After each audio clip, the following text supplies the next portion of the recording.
रसूल अल्लाह ने 5 खूबसूरत हदीसें बताई। नंबर 1, तुम में से बेहतरीन शख्स वो है जो ना किसी को तकलीफ दे और ना किसी की तकलीफ का जरिया और सबब बने। नंबर 2, जो शख्स दिन में 10 मरतबा सूरतुल इखलास पढ़ेगा, यानी कुल हु अल्लाहु अहद, ये पूरी सूरत पढ़ेगा, अल्लाह ताला जन्नत में उसके लिए महल बना देंगे।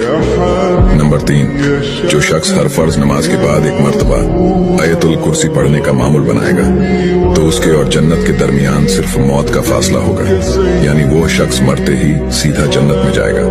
नंबर 5, जो शख्स घर से निकलते वक्त ये दुआ पढ़ेगा, बिस्मिल्लाहि तवक्कलतु अला अल्लाह ला हौला वला कुव्वता इल्ला बिल्लाह, तो अल्लाह ताला शैतान के शर से उसकी हिफाजत फरमा देता है और जिस काम को वो निकला अल्लाह ताला उसमें आसानी पैदा फरमा देता है। नंबर 5, रसूल अल्लाह ने फरमाया, वो शख्स हरा भरा रहे, हंसता खेलता रहे।